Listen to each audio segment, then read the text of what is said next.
who should you partner with? How do you evaluate who a good partner is? And fortunately, we live in a time where you can analyze someone's reputation fairly quickly. Now, having no reputation doesn't mean you have a bad reputation.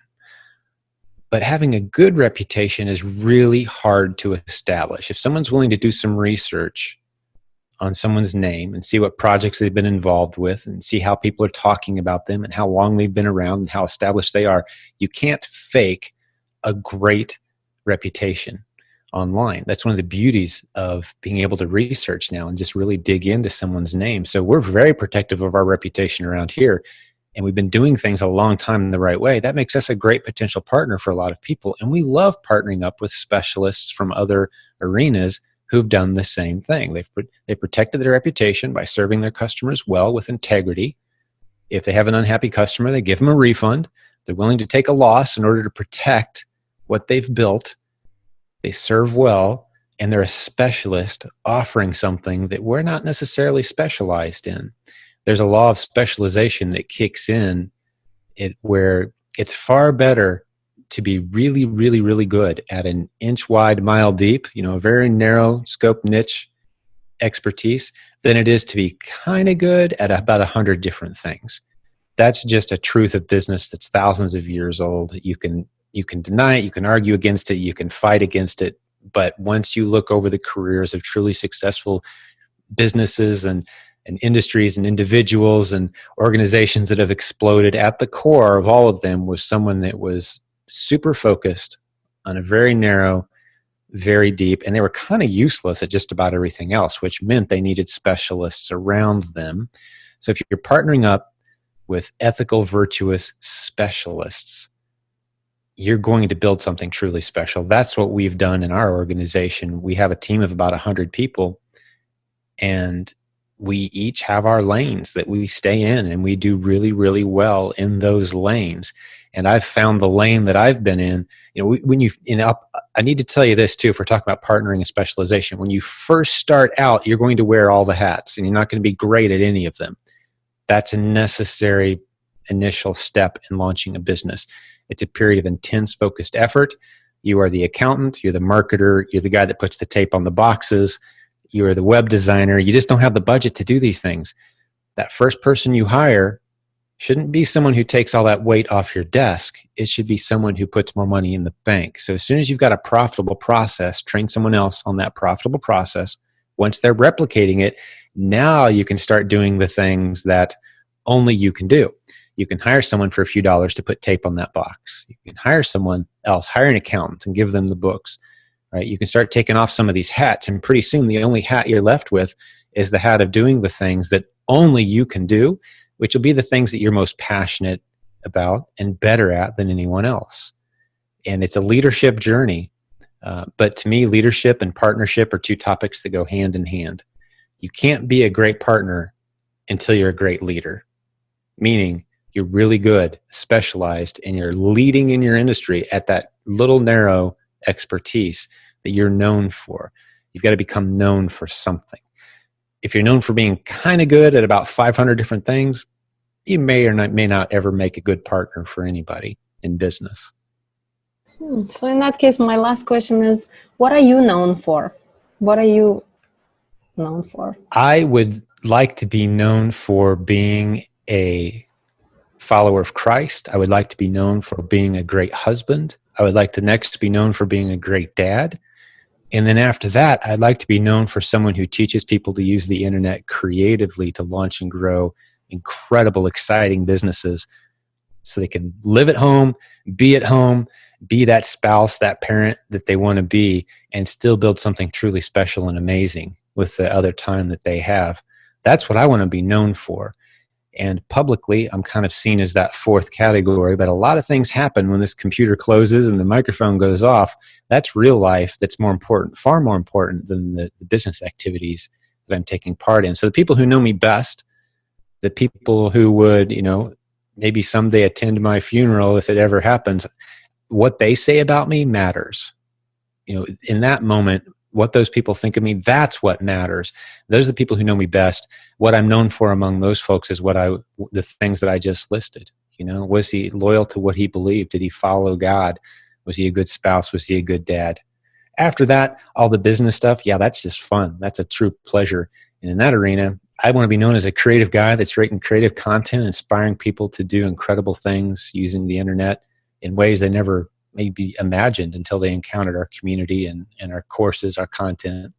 Yeah, I would be lying if I said that luck wasn't a part of it. Like, part of entrepreneurship is rolling the dice. And this is what I tell people, new Amazon sellers with new Amazon businesses all the time too.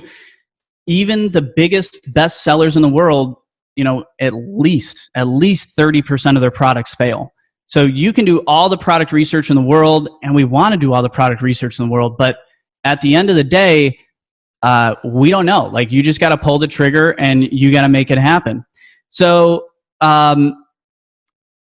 so in terms of how to focus as a new entrepreneur, you have to just try lots of things. Experimentation is the name of the game when you're a new startup, because somewhere out there, there's a combination of a couple things that when you put it all together properly, your business is just going to fly up. Like, you won't be able to keep up with it.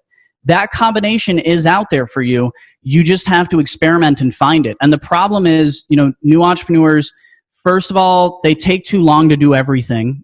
So if I wake up today and decide that I'm going to try this new thing, most new entrepreneurs would then go learn about it for 6 hours and then work on it for like 2 hours and then burn out and fall asleep and wake up the next day all optimistic. So I think you got to move quickly. You got to get these experiments out the door quickly and get the results of the experiment. There's a great book called The Lean Startup. And the Lean Startup, the whole concept is we are going to do the least amount of work and put the least amount of money into this idea, into this decision, and then we're going to test it to see if the decision is going to work or not, if the idea is going to work or not. And the whole concept is just that the world is changing so quickly and no one actually knows what the hell's going on. So just get out there and start trying lots of different things at the least the least cost intensive and time intensive way possible. And those experiments will guide you. You know, this is why tools like PickFu have become so big for Amazon sellers, because we can start to test these things that we, you know, really couldn't test before on Amazon. So your question was, you know, how does a new entrepreneur find the strength and the confidence to focus on one of these platforms when you see so much activity happening all over the place? One of the biggest revelations that I had in business was realizing that the companies that I respected most, the companies that were growing the fastest, only had one or two things that were working for them. The idea that I went into business with was that all these businesses that are, you know, these websites are huge and these businesses are awesome. They must have, you know, so much going on, and they must have Facebook figured out. They must have this figured out, that figured out. And when you really start, the higher you get into business, and as you actually start to talk to these business owners and see the insides of these businesses, you see that really everything runs through one or two marketing methods that is working right now, and they are just banking on it. And that's been the same for me. Like, my companies, you know, grow at a very steady rate, but I experiment all the time. When I find something that is creating a massive ROI, I am going to, like right now I'm playing with something in Facebook ads, right? Way back in the day, I used to be able to go into Facebook groups and scrape the user IDs of all of the members of that group, and then I could take that as a custom audience, advertise to just those people. So I could essentially go create custom audiences of paying customers of all my competitors and then just target those paying customers. I was making stupid money within, multiple millions of dollars within 2 years. Eventually, Facebook shut that down. So all of my growth curves on all of my companies, you know, went from to still growing, but not, you know, sorry, the camera's at a weird angle here. But so my growth curve, 10% of the growth that I had, maybe, and it was all off of one little marketing hack, one little thing.